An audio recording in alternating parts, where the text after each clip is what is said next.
Bago yan, isang misa na ginanap sa St. Peter's Basilica ang dinaluhan ng mga cardinal at deboto, kabilang na ang ilang Pilipino. May report si Connie Season. Alas 4 ng hapon, oras sa Pilipinas, sinimulan ang votive mass o Pro Eligendo Pontifice sa St. Peter's Basilica sa Vatican.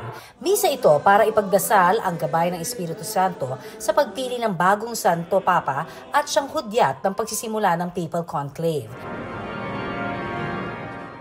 Dinaluhan ito ng 133 cardinal electors at pinangunahan ng Dean of the College of Cardinals na si Cardinal Giovanni Battista Re. In nomine Patris et Filii et Spiritus Sancti.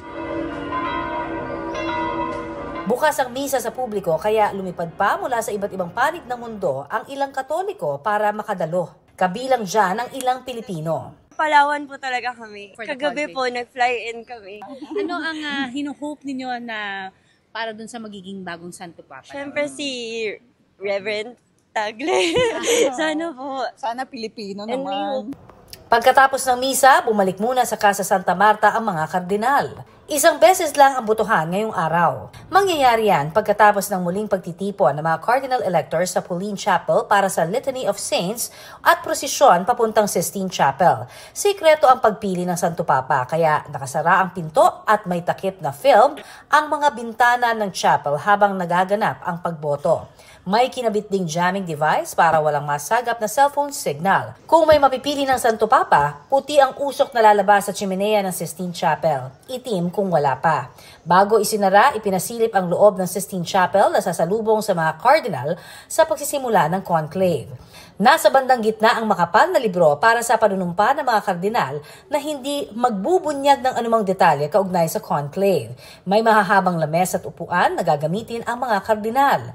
Naroon din ang mga wooden ball na may numero at gagamitin sa bilangan ng boto. Masisilayan din ang mga obra ni Michelangelo na tampok ang ilang tagpo sa Biblia.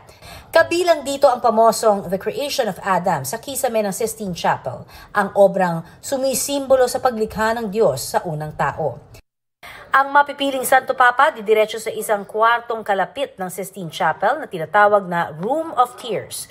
Ang pangalan nito ay dahil sa dami ng mga naluhang dating Santo Papa sa gitna ng pagninilay-nilay nila sa mabigat na responsibilidad na iaatang sa kanila.